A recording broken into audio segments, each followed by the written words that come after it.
5 seconds. Start.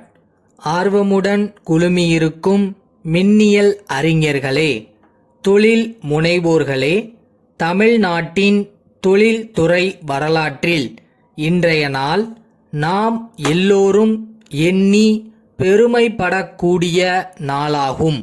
இந்தியாவிலேயே இங்குதான் முதலாக மின் விளக்கு தயாரிக்கும் தொழிற்சாலை தொடங்கப் பெறுகிறது என்பதை மகிழ்ச்சியுடன் தெரிவித்துக் கொள்கிறேன். பல வெளிநாட்டு நிறுவனங்கள் இங்கே நேரடியாக முதலீடு செய்து தொழில் தொடங்குகின்றன என்பதை பார்க்கும்போது அவர்களை ஈர்ப்பதில் நாம் வெற்றி பெற்றுள்ளோம் என்று கருதுகிறேன். இதற்கு காரணம் நாம் அளிக்கின்ற சிறந்த அடிப்படை வசதிகள், திறமையான உழைக்கும் சக்தியுடன் கூடிய நிர்வாக அமைப்புகள், எல்லாவற்றிற்கும் மேலாக அவர்களுடைய தொழில் கொள்கைக்கு ஆதரவான சூழ்நிலை இங்கே நிலவுவது ஒரு நல்ல வாய்ப்பாகும். இன்றைக்கு இங்கே தொடங்கப்பெறும் தொழிற்சாலை சில 100 பேர்களுக்கு வேலை வாய்ப்பை கொடுக்கும் என்று குறிப்பிட்டார்கள்.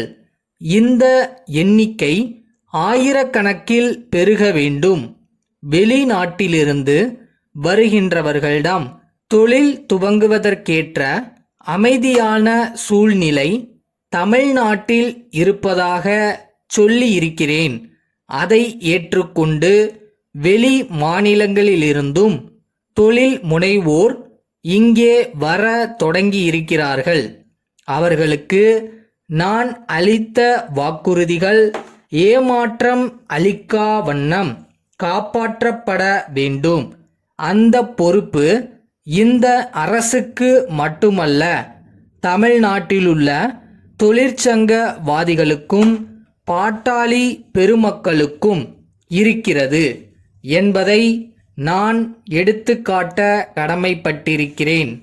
தொழிலாளர் தோழர்களுடைய நன்மையிலும் நல்வாழ்விலும் அக்கறை கொண்டு பணியாற்றி வருகிற அரசு இது என்பதை அவர்கள் நன்றாக அறிவார்கள். தொழில் வளர்ச்சியில் தொழிலாளர்களுக்கு எவ்வளவு அக்கறையும் ஆர்வமும் இருக்கிறதோ அதே அளவு முக்கியம் வாய்ந்தது தொழிற்சங்கவாதிகளின் பங்கு என்றால் அது மிகையாகாது. அவர்கள் தங்களுடைய தோழர்கள் வேலை வாய்ப்பும் வசதியும் பெறுவதற்கான சூழ்நிலைகளை அரசு உருவாக்கி தருகின்ற வேளையில் அதை நல்ல முறையில் பயன்படுத்தி கொண்டு தொழில்துறை முன்னேற வலிமை பெற முனைய வேண்டும். தமிழ்நாட்டை பொறுத்தவரை தொழில்துறையில் அமைதியும் நிர்வாக மேம்பாடும் தொழிலாளர்களின் ஆர்வத்தோடு கூடிய ஈடுபாடும் தான் நமக்கு பெரும் துணையாக இருக்கிறது. இதை வைத்துத்தான் வெளிநாட்டு தொழில் முனைவோரை நம்பிக்கையுடன் அழைக்கிறேன். அவர்களும் நம்மிடத்திலே உள்ள அபரிமிதமான மனித சக்தியை பயன்படுத்தி கொள்ளவும் சாதகமான சூழ்நிலையை புரிந்து கொண்டும் நமக்கு உதவ முன் வருகிறார்கள். இந்த நிலை வளர வேண்டும். அப்போதுதான் வேலையில்லா திண்டாட்டத்தை ஓரளவுக்காவது நாம் கட்டுப்படுத்தி இளைஞர்களின் எதிர்காலத்தை வெளிச்சமாக்க முடியும். பலர் வாழ்க்கையில் ஒளியேற்றும் வகையில் இன்றைக்கு இங்கே மின் விளக்கு உற்பத்தி தொழிற்சாலை துவங்கப்படுகிறது என்பதை மகிழ்ச்சியுடன் தெரிவித்துக் கொண்டு அரசு எடுக்கின்ற முயற்சிகளுக்கு அனைவரும் ஒத்துழைப்பு நல்க வேண்டுமென்று கேட்டு இங்கே வருகை புரிந்திருக்கும் வெளிநாட்டு தொழில் முனைவோர்களை வருக வருக வளம் தருக என்று வரவேற்று அமைகிறேன். தமிழ்நாடு இந்து அறநிலையத்துறை ஆணையாளருக்கு தஞ்சாவூர் ராஜராஜன் மேல்நிலைப்பள்ளி தலைமை ஆசிரியர் எழுதும் கடிதம். ஐயா, எங்களது மேல்நிலைப்பள்ளி கடந்த 20 ஆண்டுகளாக பெயர் பெற்று விளங்கி வருகிறது. பள்ளி மாணவர்களில் சாரணர் பிரிவு ஒவ்வொரு ஆண்டும் கோடை விடுமுறை நாட்களில் பொது சேவையில் ஈடுபட்டு வருகின்றனர்.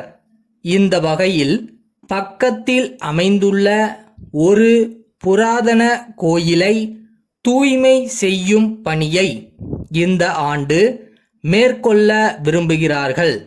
அதற்காக தஞ்சாவூரிலிருந்து 4 கல் தொலைவில் பூங்குளம் கிராமத்தில் உள்ள பழைய புராதனமான சோமசுந்தரர் ஆலயத்தை தேர்வு செய்திருக்கிறார்கள்.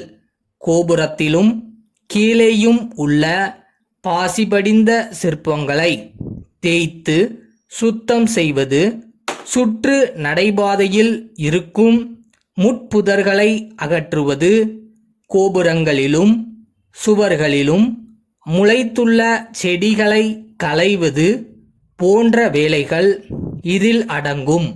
தஞ்சாவூரில் உள்ள தங்கள் துறை உதவி ஆணையரிடமும் இது குறித்து விண்ணப்பித்திருக்கிறோம்.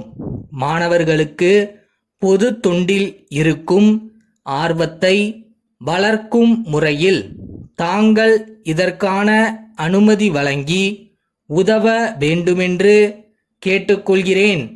தங்களது விரைவான பதிலை எதிர்பார்க்கிறோம்.